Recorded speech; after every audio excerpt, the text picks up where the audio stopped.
원래 이렇게 얼룩이 있었는데 내가 몰랐나 보다. 점점 더 내려와. 잘하고 있다. 여기까지 내려와 있는 거예요. 곰팡이구나. 여러분 안녕하세요. 2월은 자취방 이사의 시즌이 아닙니까? 2월을 맞아서 지금까지 제가 살았던 다양한 자취방 썰을 풀어보는 오늘은 썰 푸는 영상을 한번 준비해봤습니다. 영상 후반부에 저의 룸투어도 같이 할 테니까요. 혹시 룸투어 보시고 싶으신 분들은 제가 고정 댓글에 타임코드 찍어놓을 테니 그 친구를 눌러주세요. 제가 2025년 2월에 서울에 왔으니까 서울 산 지도 벌써 10년이 됐어요. 근데 저는 항상 월세로만 살았기 때문에 계약 기간이 끝나는 2년마다 이사를 다닐 거 아니에요? 신축 빌라 살아봤고 구축 빌라도 살아보고 복층 오피스텔 살아보고 반지하도 살아보고 일본 살았을 때는 3층짜리 쉐어하우스도 살아보고 지금 집은 또 투룸 오피스텔이에요.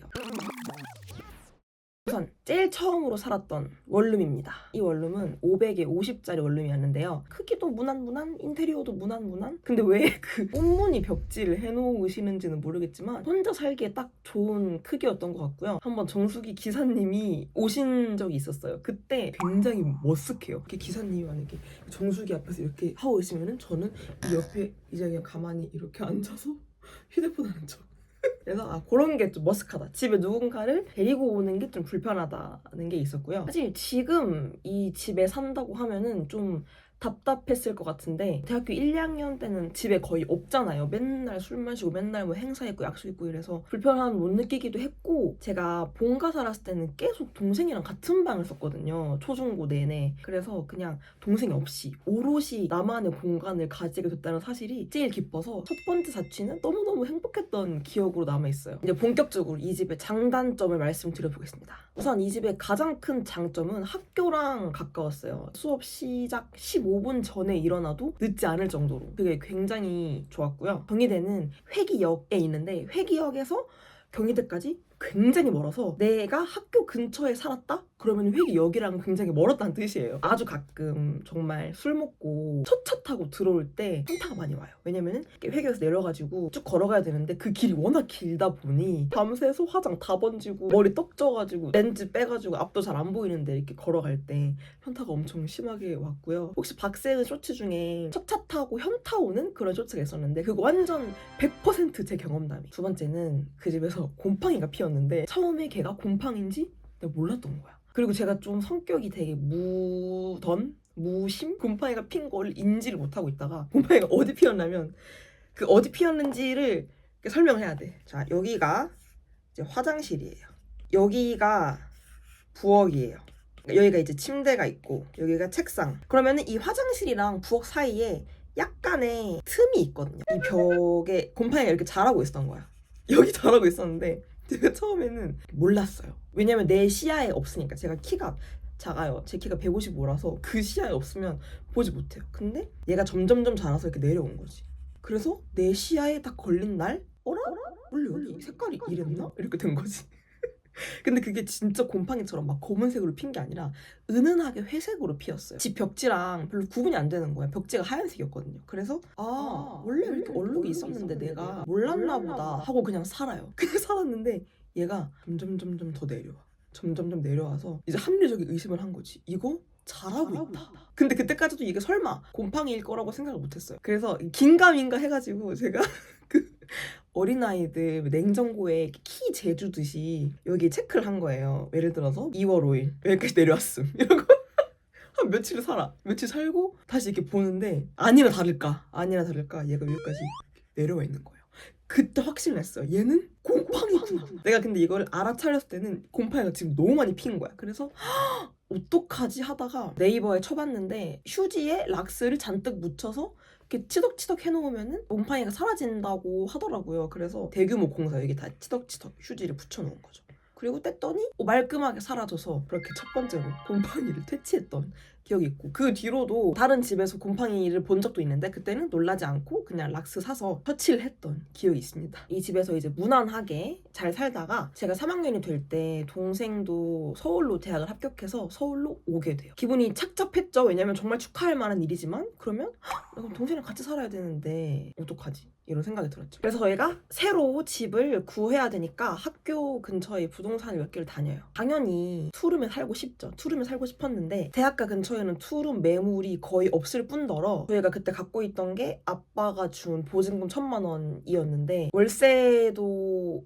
이제 많이 낼 수 없는 상황이었어요. 왜냐면 둘 다 학생이니까. 그래서 한 1050 정도를 잡고 보는데 1050에 투룸이 없는 거예요. 있어도 반지하 추천해 주시고 그래서 우리가 이 돈으로는 투룸에 살기 힘들 것 같다. 적당히 넓은 원룸을 구해서 거기에 이렇게 책상하고 침대 2개씩 놓고 그렇게 지내자 해서 1055짜리 구축 빌라의 원룸을 들어가게 됩니다. 현관이 여기 있어. 여기에 책상 1이 있어요. 여기가 침대. 그리고 여기에 옷장이 있고 여기가 책상 2예요. 얘가 이제 부엌하고 화장실. 근데 문제는 여기 지금 없는 게 뭐죠?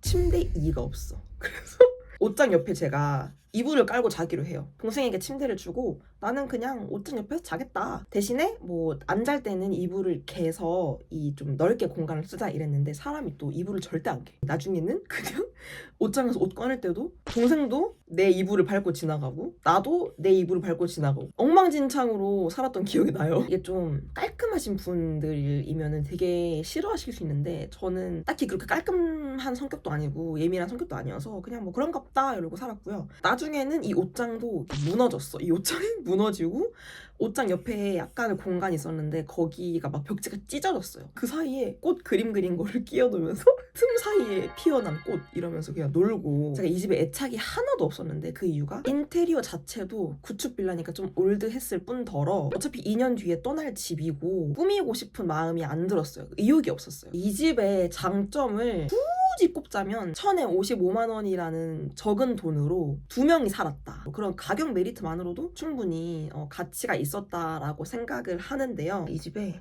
정말 최악의 단점이 있었어요. 햇빛이 아예 안 좋아요. 전혀 안 좋아요. 이사할 때 몰랐냐? 몰랐습니다. 채광이 좋지 않은 집이라는 건 알았어요. 근데 그 정도로 빛이 안 들어올 줄 몰랐던 거지. 왜냐? 나는 이 집을 밤에 보러 갔거든. 그러니까 밤에 보러 가니까 어차피 깜깜하잖아요. 집을 정말 계약할 거라면 낮에도 가보고 밤에도 가야 되는데 제가 그걸 몰랐던 거죠. 이때는 22살인가 그래가지고. 그래서 첫날 아침에 이렇게 딱 눈을 뜨는데 엄청 깜깜한 거예요. 여기에 창문이 있었어요. 문제는 이 창문 바로 앞에 건물이 있었던 거야. 창문을 열고 손 뻗으면은 그 반대쪽 건물을 만질 수 있어요. 그 정도로 가까워가지고 걔가 햇빛을 싹 차단해버려서 저희 집에 햇빛이 하나도 안 들어온 거야. 진짜 과장이 아니라 지금 뭐 한 3시다. 불 끄면 깜깜해. 그 정도로. 이때의 기억이 되게 암흑기처럼 남아있어요. 어떤 에피소드가 있었냐면 제가 이 당시에 서브웨이 알바를 하고 있었는데 서브웨이 알바는 오전 알바니까 7시 반부터 3시까지 근무를 하거든요. 3시에 퇴근을 하고 집에 와서 씻고 너무 피곤하니까 낮잠을 잤어요. 한 1시간 정도 잤나? 이렇게 딱 깼는데 주변이 완전 암흑인 거예요. 그때 갑자기 심장이 막 벌렁벌렁 심장이 엄청 빨리 뛰고 숨이 턱 막힌다는 생각이 들었어요.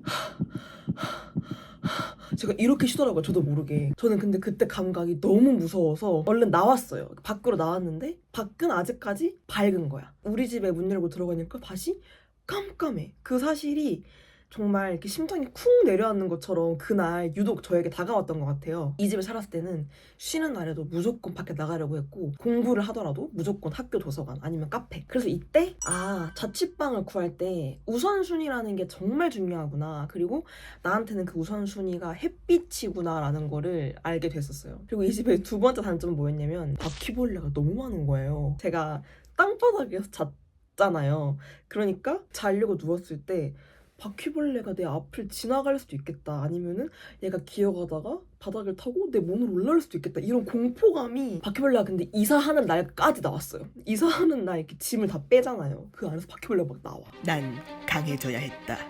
이 집에서 바 선생을 물리칠 수 있는 사람은 내가 유일하다.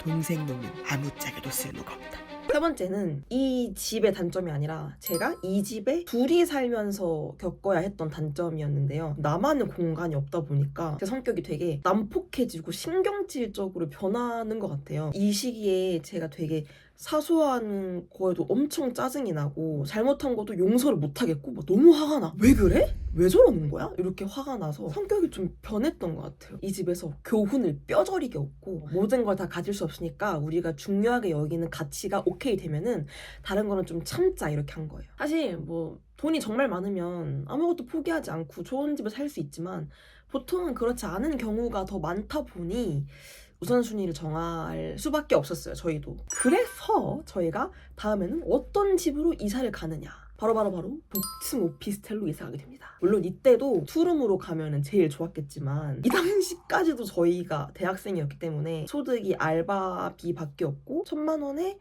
한 50, 60 하는 월세로는 투룸을 가기가 힘든 거예요. 학교 근처에. 이때까지도 제가 졸업을 못 해가지고 학교 근처에 살았어야 됐어요. 한 명이 1층에 있으면 다른 한 명은 2층에 있고 그러면 우리가 시야에 상대방이 안 보이지 않을까 나름대로 현명하게 타협을 했다고 생각하고 이제 복층 오피스텔을 계약을 합니다. 거기는 1,000에 60이었고 관리비가 별도였는데 오피스텔 관리비는 제가 이따가 말씀을 드리고요. 첫 번째 장점은 신축이라서 집을 좀 꾸밀 맛이 났어요. 저희가 그 오피스텔의 첫 번째 입주자였거든요. 그러니까 모든 게 새 거야. 새 바닥, 새 책상. 너무 좋은 거예요. 그 전집은 막 옷장이 쓰러져 가든 벽지가 찢어지든 그냥 랩두고 살았는데 이 집은 그래도 청소도 자주 하고 이쁜 것도 좀 꾸며놓고 디퓨저 같은 거 갖다 놓고 애착을 가지면서 살았던 집이었고요. 두 번째는 저렴하게 공간 분리를 할 수 있다. 비록 이렇게 2층에서 이렇게 걸어다녀야 하는 복층이긴 했지만 그래도 저희는 어떻게든 공간 분리가 됐다는 사실이 굉장히 만족스러웠어요. 평소에 뭐 한 명은 1층에서 그냥 컴퓨터 하고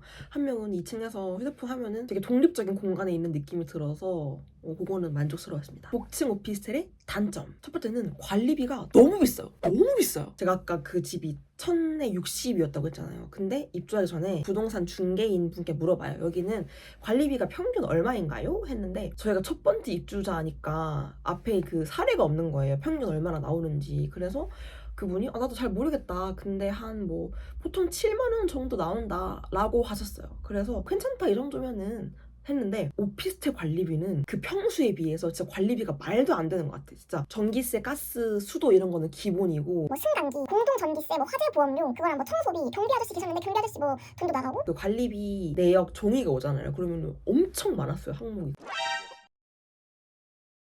믿을 수가 없어가지고 다른 층의 관리비를 좀 훔쳐봤어요. 이 사람들은 얼마나 나왔나. 30만 원 나오는 사람도 있는 거예요. 오피스텔 들어가시는 분들 관리비가 정말 많이 나올 수 있기 때문에 월세에 속지 말고 관리비를 꼼꼼하게 체크하시는 걸 추천드립니다. 두 번째는 그냥 복층 자체가 불편했어요. 2층에 매트리스 2개 놓고 같이 잤거든요. 자려고 한번 올라가면 내려가는 게 너무 귀찮아. 자려고 올라왔는데 갑자기 화장실에 가고 싶어. 그러니까 안 갔어요. 그냥 참고 물이 1층에 있다. 근데 나는 이렇게 자려고 누웠는데 목이 말라. 물 안 마셔요. 그냥 참아. 세 번째는 여름에 덥고 겨울에 추웠습니다. 복층이 에어컨 근처에 있으니까 시원할 것 같죠? 근데 아니야. 내가 자는 곳이 여기라면 에어컨은 여기 천장에 달려있어요. 그래서 바람이 여기까지 이렇게 안 오는 것 같았어요. 그래서 여름에는 되게 더웠고 겨울에는 복층 바닥에는 그 보일러가 안 깔려 있다 보니 난방을 틀어도 바닥이 따뜻해지진 않는 거예요. 그래서 전기장판이 꼭 필수였고 이것도 있다. 청소하기가 힘들어요. 일단 그 복층 계단 하나하나 다 닦지 않으면 거기에 금방 먼지가 앉아서 올라갈 때마다 이렇게 발에 먼지가 되게 많이 쌓여 있고요. 복층은 청소기 돌리기가 안 되니까 사실상 이렇게 허리를 이렇게 해야 되니까 그래서 그냥 그 학교에서 쓰는 미니 쓰레받기로 머리카락 쓸던가 아니면 그냥 휴지 해서 손으로 치우고 그랬는데 그것도 좀 허리가 아프고 그래서 나중에는 2층에 그 머리카락이나 먼지들을 다 이렇게 1층으로 떨어뜨려 이렇게 밀어서 1층으로 이렇게 떨어뜨리면 1층에 그 먼지들이 이렇게 나풀나풀 내려가요. 그러면은 그거를 와 먼지입니다 이러면서 감상하고 1층으로 가서 청소기를 돌렸던 그런 기억이 있습니다. 그리고 복층이라서 제가 자려고 누운 곳과 상대방의 집이 굉장히 가깝잖아요. 방음이 되게 안 됐어요. 저는 한번 자다가 엄청나게 말소리가 들리는 거예요. 그래서 우리 집에 누가 들어온 줄 알고 심장이 철렁하면서 깼어요. 근데 윗집 사람들 말소리였어. 또 윗집 화장실이랑 제 머리 맛이 비슷했는지 물 내리는 소리가 그렇게 잘 들리더라고요. 그리고 아까 말을 안 했지만 제가 동생이랑 같이 어쨌든 한 공간에서 잤잖아요. 근데 제가 이를 엄청 갈아요. 그때는 한창 스트레스 받고 그랬으니까 이를 엄청 간 거예요. 제가 동생이 그 노이로제가 걸려서 잠을 못 자겠다는 거예요. 제 이갈이가 어느 정도였냐면 저희 엄마가 한번 자취방에 와서 같이 잔 적이 있어요. 근데 엄마가 지금 이렇게 먹고 이 좀 갈지 말라고 이 좀 갈지 말라고 이렇게 하실 정도로 제가 일을 엄청 간 거예요. 가족마저 못 참을 정도로. 그래서 이렇게 공간 분리가 정말 필요하다라는 걸 절실하게 느꼈습니다. 아무튼 이 복층 오피스텔에서도 2년을 채우고 저희는 드디어 동대문구를 떠나게 됩니다. 제가 회계동에도 살고 휘경동에도 살고 이문동에도 살고 정말 그 경희대 앞을 마스터를 했는데 학교를 졸업하면서 더 이상 굳이 경희대 앞에 살지 않아도 되는 거예요. 1년은 삼성역으로 출퇴근을 했어요. 그 집에서. 이문동에 살았다고 했잖아요. 외대역이랑도 가깝지 않았어요. 그러니까 외대역에서 그 쭉 올라와서 그럼 한국외대가 있는데 한국외대에서 그 신이문역 가는 쪽으로 가는 길목에 살았어서 어떻게 출퇴근을 했냐면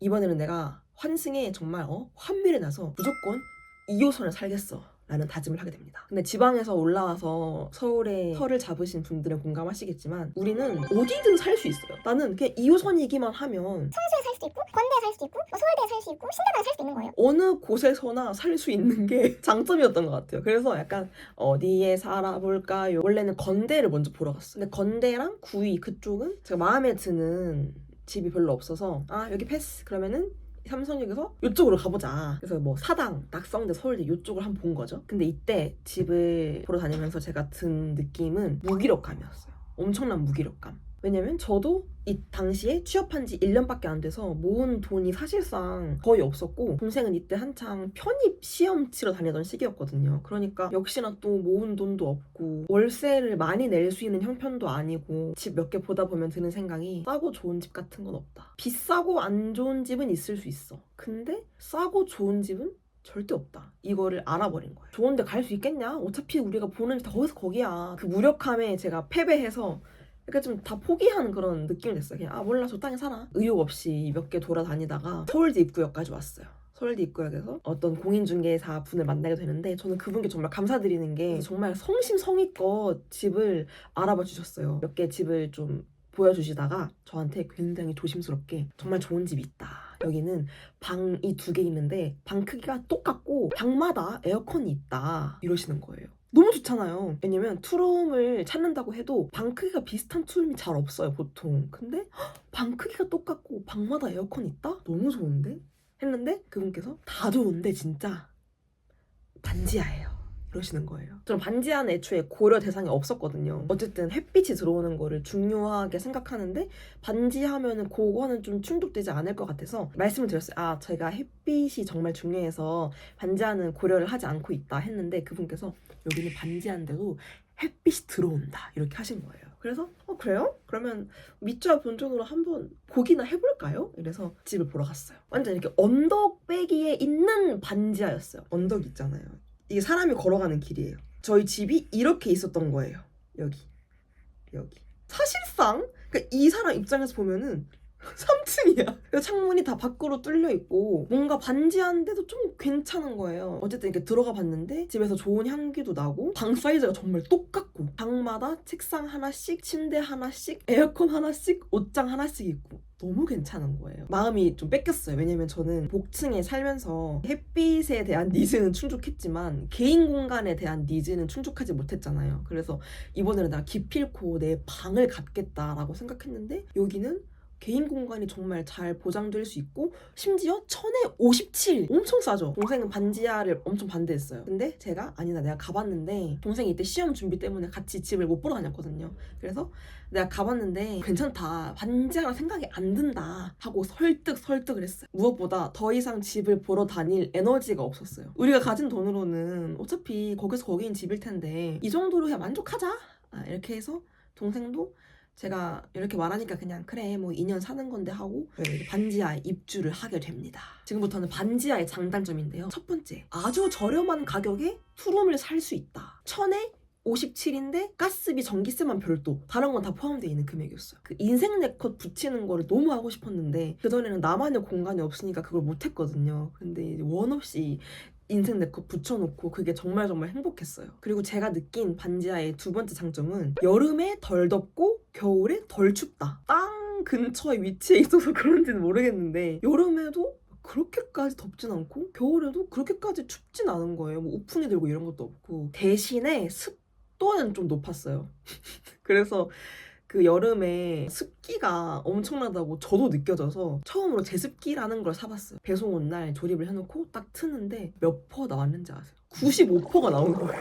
그래서 동생이랑 이건 뭐 수족관 아니야? 이러면서 여름에는 제습기를 계속 틀어놨던 것 같고, 아 그리고 또 집에서 빨래를 넣을 수 없었어요. 왜냐면 너무 습하니까. 빨래는 무조건 집 바로 앞에 이마트 24가 있었는데 거기에 건조기가 있었거든요. 항상 거기서 건조를 해서 돌아올 것 이렇게 지냈던 게 단점인데, 이제부터 제가 느낀 반지하의 단점 시작하겠습니다. 제일 적응이 안 된 거는 내가 사람들 발 밑에 있다는 감각이었어요. 제가 침대에 이렇게 누워있으면 맞은편에 창문이 있었거든요. 그 창문을 안 닫으면 사람들이 걸어다니는 발이 보여요. 그래서 내가 사람들 밑에 누워있다는 감각이 좀 낯설어서 그거를 적응하는 게 시간이 좀 오래 걸렸던 것 같고, 그리고 이제 화장실에서 응아할 때 그 문을 깜빡하고 안 닫고 이렇게 허겁지겁 들어와서 이렇게 딱 앉았는데 문 안 닫은 거야. 그러면 할 수 없이 이렇게 해요. 근데 이제 사람들이 지나다니는데 그 사이로 응아를 하는 느낌이라서 되게 기분이 뭔가 오묘했던. 그래서 집에 있을 때는 창문을 열어놓을 수 없었다, 이게 단점이고요. 그리고 또 단점은 자려고 누워있으면은 가끔 오토바이가 저희 집을 향해서 오거든요. 그럼 오토바이가 그 헤드라이터를 빵 비치면은 제가 꽤 놀라서, 왜냐면 오토바이 이 헤드라이트 위치랑 제 창문의 위치랑 비슷해서 그게 제 눈으로 직방으로 오는 거예요. 그래서 깜짝이야 이러면서 깬 적도 있고, 누가 저희 집 앞에서 막 통화하는데 그게 너무 잘 들리는 거예요. 그래서 그런 것도 좀 애로사항이었습니다. 두 번째는 주말마다 쓰레기 냄새가 났는데 왜 그런 거 하면은 출입구가 여기 있었거든요. 여기가 출입구야. 그리고 쓰레기 버리는 곳을, 왜 사람 사는 창문 앞에 쓰레기 버리는 곳을 만들어 놨는지 모르겠지만 여기로 지정을 하신 거예요. 여기 보이세요? 여기에 사람들이 일반 쓰레기도 버리고 자연한 쓰레기도 버리고 이러는 거예요. 근데 여기가 그 동생 방 창문이에요. 그래서 주말마다 동생은 자기 창문 앞에 쓰레기들이 쌓여가는 걸 보는 거야. 왜 사람 창문 앞에 쓰레기를 버리는 걸 만들어 놓은 건지 모르겠는데, 근데 약간 이해가 되긴 하는 게, 이쪽에는 그런 쓰레기를 버릴 만한 공간이 없었어요. 바로 이렇게 차가 지나다니는 그쪽이어서 여기로 한 것 같긴 한데, 그리고 제가 이 집에 살았을 때 B01호였는데 뭔가 어디 가서 동호수를 쓸 때 약간 눈치 보이는 게 있긴 했어요. 조금 신경이 쓰였다, 이런 단점이 있었습니다. 나름 여러 가지 에피소드가 있었지만 무사히 2년을 채우고 반지하에서 이사를 하게 됩니다. 제가 근데 이 사이에 정말 감사하게도 산해부공업 채널로 큰 사랑을 받아서 이전에 이사할 때보다는 더 좋은 조건의 집들을 고려해 볼 수 있는 그런 경제적인 여건이 됐어요. 제가 또 돈을 열심히 모으기도 했거든요. 회사에 맨날 도시락 싸가고, 도시락이라고 해봤자 닭가슴살하고 감자 이런 거 가져가서 먹고 그렇게 열심히 아껴서 이제 이사를 하게 됩니다. 이번에 이사를 할 때도 어디든 가도 되는 그런 상황이 되긴 했어요. 2호선이기만 하면은 어디에 살아도 되지만 그냥 동네를 또 옮기는 것도 귀찮기도 하고, 서울대 입구에 적응을 하는데도 조금 시간이 걸렸거든요. 왜냐면 이 동네에는 제가 연고가 아무것도 없고 뭐 친구가 있는 것도 아니고 직장이 있는 것도 아니고 정말 연고가 없었어서 정을 붙이는데 시간이 좀 걸렸는데, 기껏 이렇게 정 붙인 동네를 떠나기가 조금 아쉬워서 그냥 금방 해서 또 구해보자 이래서 요 근방 부동산들을 좀 다녔어요. 이제는 보증금도 좀 모았겠다, 좋은 집을 갈 수 있겠지 이렇게 생각해서 집들을 좀 보는데, 그것은 저의 자만이었어요. 생각만큼 그렇게 좋은 집은 살 수 없었고요. 원래는 좀 대출 받아가지고 전세로 갈까도 생각했어요. 근데 제가 꿈이 이런 게 좀 잘 맞는 편인데 전세 사기를 당하는 꿈을 꾼 거예요. 물론 제가 그 당시에 그 전세 사기 스트레스를 되게 많이 받아서 그런 걸 수도 있어. 그 무의식이 투영돼서 그 꿈을 꾼 걸 수도 있지만 저는 너무 쎄한 거예요. 내가 어떻게 모은 돈인데? 이런 생각이 들어서 그냥 월세를 가기로 마음을 먹습니다. 여차저차해서 집도 그래도 한 몇 군데 둘러보고 하다가 이 집을 딱 들어왔는데 첫 인상부터 되게 마음에 든 거예요. 동생도 마찬가지로 한 번에 동의를 해가지고 그러면 여기로 계약을 하겠다 이래서 투룸 오피스텔로 이사를 오게 됐고요. 월세는 85만 원이고 가스, 전기, 수도, TV는 별도입니다. 그래서 한 달에 한 91 이 정도 내는 것 같고, 1인당 45만 원 정도니까 저는 서울에서 월세 내는 것 치고는 합리적인 금액이라고 생각을 해요. 보증금이 비밀이에요. 저의 자산은 소중하니까요. 이 집의 장점은 거실이 있어요. 저는 서울에 나름 오래 살았지만 거실을 가져본 적이 없고 집에서 걸어 다닌다는 감각이 없었거든요. 반지하 살았을 때 코로나에 확진돼서 일주일을 아예 밖에 나가지를 못했는데 그 말인즉슨 일주일 동안 걷지를 못했어요. 집에서 걸을 공간이 없으니까. 근데 이 집은 집에서 뭔가 걷는다는 느낌이 있어서 감격스러웠고 거실에 TV를 놓을 수 있는 것도 너무 감격스러웠고 그냥 다 너무너무 만족하면서 지내고 있고요. 장점은 이렇게 나의 큰 방이 생겼다는 것과 물론 이 집에도 단점은 있어요. 여기가 정말 대로변 한가운데 엄청 빵빵대요. 빵빵빵빵 뭐 낮잠 잘 때 뭐 문 열어놓고 자기라도 하는 날에는 꼭 그 빵빵 거리는 소리에 깨요. 그래서 이 집에서도 집에 있을 때 문을 잘 안 열어놓긴 하고 먼지가 많다는 단점이 있는데 그거를 다 상쇄하고서라도 저희가 애초에 설정했던 우선순위들 햇빛 잘 들어오고 벌레 없고 개인 공간 보장되고 이게 너무 잘 만족이 되다 보니 둘 다 굉장히 만족하며 지내고 있습니다. 이 집은 제가 산 지 1년 정도 됐는데 벌써 올해 12월이 계약 만료거든요. 근데 너무 마음에 들어서 2년 정도 더 계약 연장을 하고 그 사이에 돈을 더 열심히 벌어서 그 뒤에는 좀 더 좋은 집으로 이사 가는 게 목표입니다. 이렇게 지금까지 저의 기나긴 자취 스토리를 들려드렸는데요. 자취방 구하시는 분들 내가 무엇이 중요한 사람인가 그 우선순위를 이렇게 명확하게 정해두시고 우선순위에 맞는 집을 구하시면은 한정된 예산이지만 나름 만족스러운 집으로 구하실 수 있을 거라는 생각이 듭니다. 지금부터 룸투어 시작해 보겠습니다. 일단 저의 방부터 소개해볼까 하는데요. 사실 동생 방은 저의 방에 비해서는 좀 작아요. 근데 제가 보증금을 냈기 때문에 자본주의 원리에 따라서 제가 큰 방을 가지게 됐고요. 한번 제 방을 소개해드리겠습니다. 첫 번째 영상에서 가볍게 보여드린 적이 있는데 저의 방입니다. 네, 여기는 책상이고요. 제가 얼마 전에 사주를 보러 갔는데 집에 인형이 많으면 좋다고 하시는 거예요. 그래서 제가 저희 집에 인형 많은데요? 이랬는데 너무 잘하고 있다고 해주셔서 되게 신기했어요. 이렇게 다양한 인형들이 있답니다. 대부분 다 팬분들께서 선물로 주신 거예요. 이거는 제가 평소 회사 갈 때 맨날 메고 다니는 가방인데요. 세이모 온도 가방이에요. 인형 선물 받은 건데 안경이 내려갔네. 아무튼 네, 이 가방. 요거는 CD즈 의자인데 제가 그전에는 그냥 오늘의 집에서 산 한 2만 원짜리 의자를 썼거든요. 근데 좀 오래 앉아서 편집하니까 허리가 아파서 이번에 새로 샀습니다. 훨씬 편해.